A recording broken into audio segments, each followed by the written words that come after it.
Hello friends, welcome to my channel your channel science એકેડેમીમાં હું નીલ સાગત્રા આપનું હાર્દિક સ્વાગત કરું છું.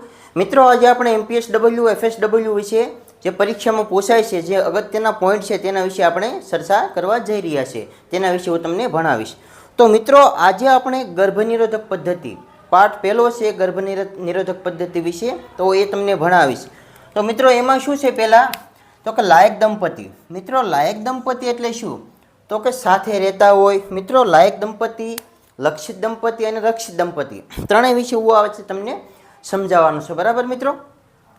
તો મિત્રો, લાયક દંપતી એટલે સાથે રહેતા હોય, પતિ પત્ની સાથે રહેતા હોય. બરાબર? 15 વર્ષથી 49 વર્ષની ઉંમર હોય, કુટુંબ કલ્યાણની કોઈ પણ પદ્ધતિ અપનાવતા હોય કે ના અપનાવતા હોય તેવા દંપતીને લાયક દંપતી કહેવામાં આવે છે. સાથે રહેતા હોય, 15 વર્ષથી 49 વર્ષની ઉંમર હોય, બરાબર, પતિ પત્ની સાથે રહેતા હોય. પછી તો કે કુટુંબ કલ્યાણની કોઈ પણ પદ્ધતિ અપનાવતા હોય તો પણ ભલે અને ના અપનાવતા હોય તો પણ ભલે, આવા દંપતીને લાયક દંપતી કહેવામાં આવે છે. મિત્રો, આવા દંપતીઓ 1000ની વસ્તી કેટલા હોય છે મિત્રો? 160 થી 170, એવરેજ 165. બરાબર? એક્ઝામમાં તમને એવું પૂછી શકે 150થી લઈને 180 પણ આવી શકે ઓપ્શનમાં, તો આ પણ તમારે ધ્યાનમાં રાખવાનું છે. બરાબર મિત્રો? પછી મિત્રો, આપણે રક્ષિત દંપતીઓ જોઈએ. રક્ષિત દંપતીઓ એટલે કે સાથે રહેતા હોય, 15 વર્ષથી 49 વર્ષની, આ બધું સેમ જ આવશે, ખાલી અહીંયા ફેર પડશે. કુટુંબ કલ્યાણની કાયમી કે હંગામી પદ્ધતિ અપનાવતા હોય તેવા દંપતીને રક્ષિત દંપતી કહેવામાં આવે છે. બરાબર મિત્રો? કુટુંબ કલ્યાણની કોઈ પણ પદ્ધતિ હોય, એ કાયમી હોય કે બિનકાયમી હોય, જો તે યુઝ કરતા હોય તો તેને શું કહેવાય? જો તે યુઝ કરતા હોય તો તેને રક્ષિત દંપતી કહેવામાં આવે છે. 15 વર્ષ સાથે રહેતા હોય, રક્ષિત દંપતી એટલે શું? તો કે સાથે રહેતા હોય, 15 થી 49 વર્ષની ઉંમર હોય અને કુટુંબ કલ્યાણની કોઈ પણ પદ્ધતિ અપનાવતા હોય કે ના અપનાવતા હોય તો તેવા દંપતીને શું કહેવાય? તો તેવા દંપતીને રક્ષિત દંપતી કહેવાય છે. બરાબર?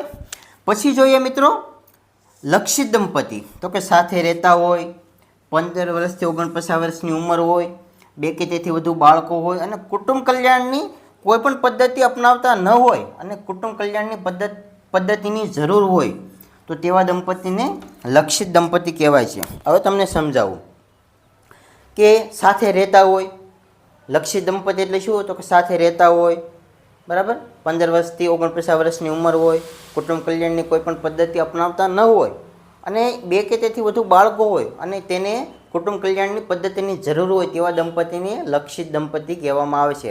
મિત્રો, લક્ષિત દંપતીને તમે રક્ષિત દંપતી બનાવી શકો. તેને શું કહેવાય?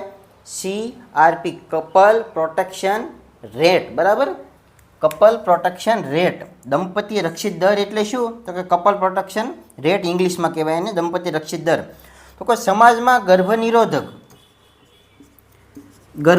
સાધનોનો કેટલો વપરાશ છે જાણવા માટેના દંપતી દર એ ઉત્તમ સાધન છે. બરાબર મિત્રો? કપલ પ્રોટેક્શન રેટ એટલે શું? તો કે કેટલો વપરાશ થઈ રહ્યો છે. બરાબર? જો કોઈ પણ મિત્રો રક્ષિત દંપતીને આપણે રક્ષિત કરી શકીએ છીએ.